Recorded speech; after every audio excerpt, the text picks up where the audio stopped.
Allez, ça y est, la vidéo est lancée. Bonjour à tous, Melchior, coach sportif et rééducateur sport santé. Alors aujourd'hui, on se retrouve pour une petite vidéo qui va être basée, donc là, ça va être principalement pour vous, mesdames, sur les exercices prénataux. Alors, gros disclaimer pour commencer, je vous invite à vous rapprocher de votre médecin, votre sage-femme, votre physiothérapeute et votre rééducateur afin de savoir un petit peu à quel stade vous en êtes de votre grossesse, sachant que ces exercices seront valables sur un certain temps. Donc n'hésitez pas, si vous choisissez d'effectuer des exercices similaires, de quand même vous rapprocher du corps médical afin d'avoir un avis. Voilà, sur ce on va pouvoir commencer. Donc du coup, félicitations. Et ensuite, donc du coup, moi ce que je vais essayer de faire avec vous, c'est de faire en sorte que vous puissiez vous préparer physiquement un petit peu sur l'aventure que vous allez vivre, afin justement de vous faciliter le moment venu. Et surtout, pouvoir permettre une meilleure rééducation. Donc là, du coup, ça sera post-natal. Et donc, du coup, ça vous permettra de revenir un petit peu plus vite et de pouvoir remuscler. Et je n'ai pris aucun exercice qui feront en sorte d'avoir le ventre qui seront vers le sol. Donc, en cas, par exemple, de chute, vous ne mettez pas du tout, votre petit bébé en danger. Il y a plusieurs exercices. Principalement, ce qu'on va chercher à renforcer, donc ça va être tout ce qui va être sangle abdominale. Donc là, on va parler d'exercices de contraction volontaire, notamment au niveau des abdos. Donc ça va être le bras droit. Ici, on va travailler sur le diaphragme, sur les obliques. Vous avez aussi les muscles qui sont à l'arrière, donc que vous avez au niveau de vos vertèbres lombaires, ici. Donc ça sera les spinaux et les carrés des lombes. Et vous avez aussi tout ce qui va toucher au plancher pelvien, les muscles ventraux et dorsaux de la hanche. Et pour terminer, vous aurez aussi les jambes. Donc, dit comme ça, c'est beaucoup de choses, mais vous allez voir, il y a des exercices qui sont multi-articulaires. Donc du coup, qui vont travailler plusieurs articulations en même temps, ça va vous faciliter. Tout ce qui va être renforcement du plancher pelvien, ça, c'est une spécialité et je ne suis pas spécialisé là-dedans. Donc du coup, je vais vous inviter à vous rapprocher sur une physiothérapeute, une physiothérapeute spécialisée sur la rééducation du plancher pelvien, notamment avec les exercices de Kegel, etc. Donc du coup, je pense que par pudeur, vaut mieux que vous vous rapprochez de ça. Ce sont des exercices qui sont très spécifiques. Je vous laisse vous renseigner et du coup le faire de votre côté. Par contre, moi là où je vais intervenir, ça sera surtout sur le renforcement. Donc on va commencer par le renforcement des jambes, la sangle abdominale et du coup l'exercice d'étirement que vous allez pouvoir faire. Donc, au niveau du matériel nécessaire, vous aurez besoin d'un Swiss ball, si vous avez. Si vous n'avez pas, essayez de vous en procurer un. Ça ne coûte pas très cher. Si vraiment vous ne pouvez pas, vous pouvez prendre une chaise, mais du coup vous ne pourrez pas bénéficier justement des jeux de déséquilibre qu'on va pouvoir faire ensemble. Deuxième chose, hop, un tapis. Tac, vous pouvez prendre un tapis. Et troisième chose, très important, si vous avez, ça sera un élastique et un TRX. La marche, tout simplement. La marche en bipède, donc avec les jambes. La marche quadripède, donc la marche nordique. Et ce qui va se rapprocher, si vous pouvez, c'est un vélo elliptique ou un tapis de course pour marcher. Donc ça va améliorer votre système cardiovasculaire. Cardiovasculaire, c'est en fait sur la circulation sanguine. Ça va renforcer aussi les muscles, donc notamment les membres inférieurs, donc tout ce qui va être jambes, cuisses, fessiers, donc c'est assez intéressant aussi. Et puis aussi la sangle abdominale, parce que du coup, vous allez en pratiquant régulièrement la marche, vous allez vous habituer à travailler avec une surcharge, parce que c'est ça que vous allez avoir, c'est une surcharge. Voilà. Et donc du coup, forcément la marche, la pratique d'une activité physique réduit les risques de diabète après coup, l'écartement donc de votre grand droit, donc les abdos ici avec cette ligne blanche qui va s'écarter. allez, pour nous, on va commencer par un exercice, c'est le hip thrust qui va avoir pour conséquence de travailler justement l'étirement des jambes, des muscles à l'avant, donc les quadriceps, contraction des fessiers et des ischios ici et contraction de la sangle abdominale, notamment les abdos, juste là. Pour ceci, hop, je vais me décaler pour que vous puissiez voir. Je vais m'asseoir sur mon tapis, je vais m'allonger sur le dos, je vais ramener mes talons au niveau de mes fesses, je vais écarter mes jambes ici, je mets mes mains le long du corps, je repose la tête et ce que je vais faire, c'est que je vais effectuer une montée du bassin comme ceci, j'essaie de monter le plus possible et je reviens. Et je monte doucement, j'expire quand je monte. J'inspire quand je descends et j'expire quand je monte. Hop. Et vous essayez de monter le plus haut possible. Voilà, comme ceci. Je vous montre de face ce que ça donne. Donc, au niveau de l'écartement, vous avez vu que mes jambes, elles sont pas collées ici, mais j'écarte. Je mets mes mains au niveau de mes talons, j'essaie de rapprocher mes talons de mes fesses et je monte le plus haut possible. Et je redescends. Et je fais ça en contrôle. Hop, et je maîtrise la descente. Voilà. Les ailes de papillon. En fait, les ailes de papillon, au niveau anatomique, en fait, ce qu'on va faire, c'est qu'on va travailler. Donc, vous voyez, vous pouvez le faire debout, comme ceci.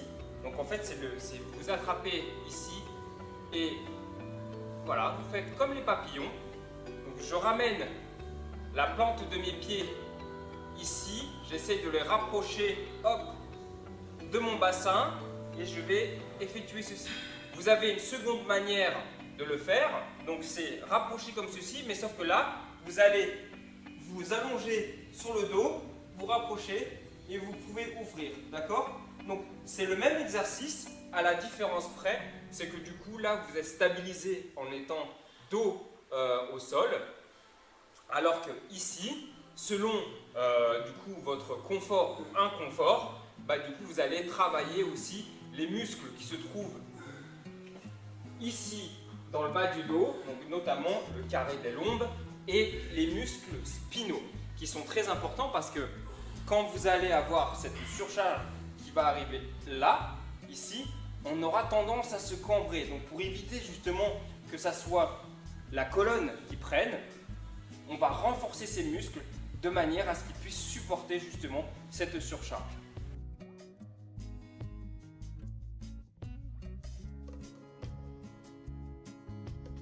Donc là, on va pouvoir utiliser le ballon. Donc c'est un exercice qui peut se faire du sol. Au bout d'un moment, lorsque être sur le sol et se relever commence à devenir compliqué, on va pouvoir utiliser le ballon. Je vais vous montrer. En fait, vous pouvez le faire avec ou sans élastique. Le but ici, c'est d'étirer le dos. Donc je vais être là, ici. Et ce que je vais faire, c'est que je vais mettre mes jambes. Je vais légèrement ouvrir mes jambes ici et je vais partir vers l'avant, comme ceci. Hop, j'essaye de descendre le plus bas et je remonte en contrôle. Le problème avec cet exercice, c'est qu'on aura tendance à utiliser énormément les bras pour remonter et forcément, on ne sait pas si on est en train d'étirer efficacement le dos. Donc, du coup, je vais utiliser un élastique ou un petit élastique. Vous avez plusieurs types d'élastiques que vous pouvez utiliser. Et en fait, avec l'élastique, ce qui est bien, c'est que ça va faire le travail d'étirement pour moi, comme ceci. Je vais me mettre ici, et en fait, lorsque je vais m'étirer là, l'élastique va amener mon dos vers l'avant. Du coup, ici, regardez, je suis là, je suis assis, ici, et du coup, l'élastique est en train de me tirer vers l'avant. Donc, je vais accompagner, et ça aura pour conséquence d'avoir un étirement efficace du dos. Et en même temps de cela, je vais pouvoir aligner mes épaules avec ma colonne. Les bras, pardon, avec ma colonne. Donc, c'est un exercice que vous pouvez faire de deux manières, avec ou sans élastique, avec ou sans ballon. Je vais vous montrer comment vous pouvez le faire sans ballon et du sol. Donc, bien entendu, l'élastique peut tout à fait être remplacé par votre mari ou votre conjoint ou conjointe. Il suffit pour cela qu'elle vous attrape, qu'il ou qu'elle vous attrape, et du coup, en fait, vous étirez vers l'avant. C'est ça qu'on essaie de faire, c'est d'avoir un étirement vers l'avant. Alors, vous pouvez le faire comme ceci ou en écarté. Donc c'est pour ça que je vous ai dit, si jamais ça devient compliqué de pouvoir se relever, selon le stade sur lequel vous êtes, vous pouvez utiliser le ballon, qui est beaucoup plus simple. Mais pareil, le sol, ça sera la même chose. Je vais utiliser ça avec ou sans élastique.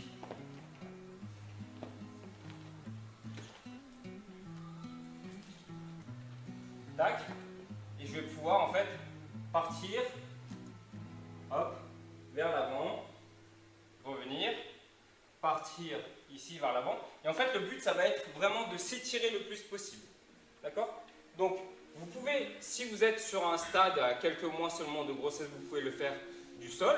Je pense que c'est conseillé. Par contre, une fois que vous commencez à être à quelques mois, utilisez aussi le ballon, puisque l'avantage avec le ballon, c'est que en plus, ça va jouer sur les déséquilibres comme ceci. Ça fait quand même travailler la sangle abdominale. Si vous avez quelqu'un pour pouvoir vous étirer vers l'avant, c'est parfait. Ici, vous voyez.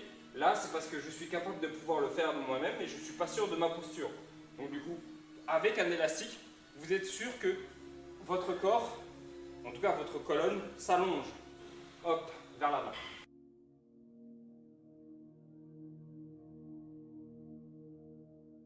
Squat largeur d'épaule, vous pouvez en faire entre 15 et 20, la même chose. 4 séries si vous si vous sentez que vous pouvez le faire. N'hésitez pas à récupérer entre temps, entre 1 minute, 1 minute 30, selon votre état. Vous pouvez prendre plus. L'important en fait, c'est que vous puissiez bien ressentir l'exercice. Donc du coup, c'est pour ça que c'est bien d'avoir un TRX. Donc, ce TRX, vous pouvez l'accrocher sur une porte. Si vous avez la chance d'accéder à un centre de rééducation, vous aurez très certainement le matériel avec. Et je vais vous montrer à quoi va servir le TRX. Donc le TRX, il va être là pour pouvoir corriger une posture. En fait, vous pourrez très bien effectuer des squats comme ceci et descendre et remonter, sauf que selon l'état dans lequel vous êtes, le stade sur lequel vous êtes, vous pourrez hop ici et puis voilà, soit vous faire un peu mal au dos ou alors être légèrement penché en avant, ce qui aura pour conséquence de compresser et ce n'est pas ce qu'on recherche. Donc, avec les TRX, vous êtes sûr d'avoir une bonne posture parce que c'est comme pour les élastiques, pour l'étirement en fakir, vous avez hop, les bras qui vont permettre de corriger une posture. Hop. Et du coup, en plus, je vais pouvoir utiliser, si jamais je fatigue vraiment, je peux utiliser mes bras pour m'aider à remonter. Et là, vous voyez, hop, j'ai une bonne posture. Je vous remontre, en plus vous me voyez de dos en même temps.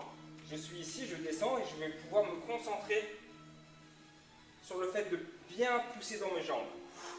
Ici, pareil, à chaque exercice que vous faites, vous effectuez un exercice de respiration. Donc là, je vais inspirer, je vais contracter volontairement mes abdos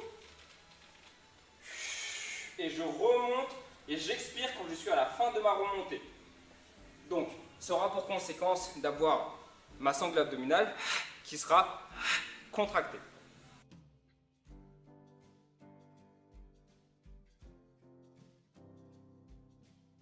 Équilibre sur ballon et multi-exercice. En effet, avec ce ballon, vous pouvez effectuer plein de choses.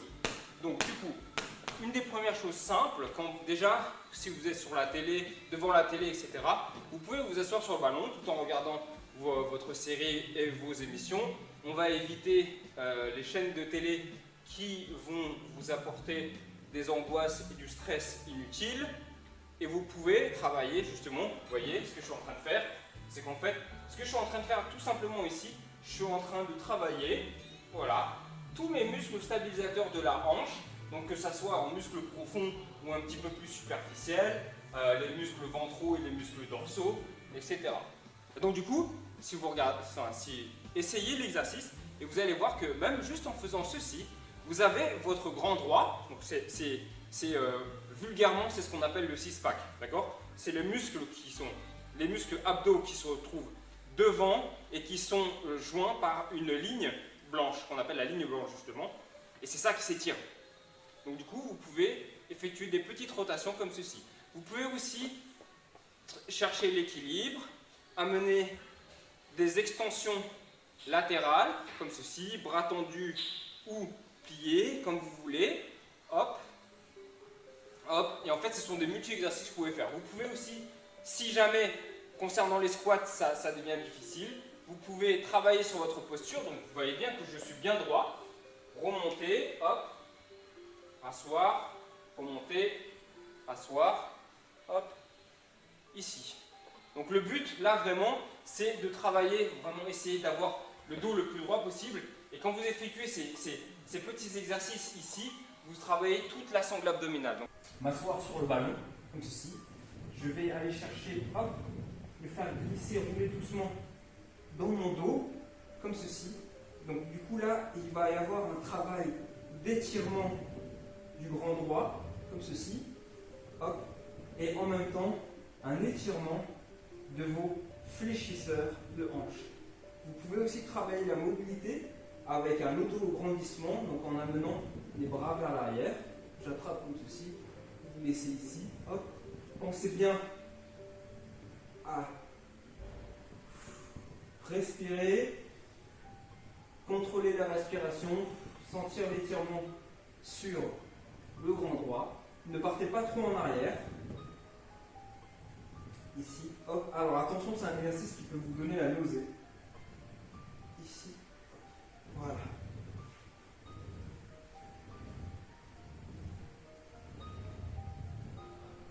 Donc ça, ce sont des exercices que vous pouvez faire.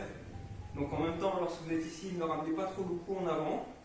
Gardez une position normale. Ça va automatiquement contracter donc, le grand droit. Donc vous aurez une sangle, hop, qui sera gainée.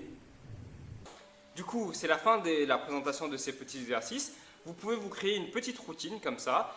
Bien entendu, n'oubliez pas, le plus important, c'est la marche. Après, c'est le travail de respiration. Et après, c'est le travail des abdos. Et après, c'est le travail des abdos avec la respiration, ça va ensemble. Et le travail de renforcement des jambes. En fait, ce sont ces facteurs-là, avec les exercices de Kegel, je ne sais pas comment on dit, mais le travail justement d'exercice sur le plancher pelvien. Donc du coup, vous avez tous ces exercices qu'il faut incorporer dans une routine, si possible quotidienne pour vous. N'hésitez pas à vous rapprocher de votre professionnel de santé afin qu'il vous donne les meilleurs conseils et vous valide. Si jamais c'est bon, vous avez le feu vert, vous pouvez vous inspirer de ces exercices pour les incorporer justement dans votre vie quotidienne jusqu'à l'heureux événement. Voilà, je vous souhaite à toutes et à tous, je ne sais pas, une très belle grossesse et prenez soin de vous. Ciao.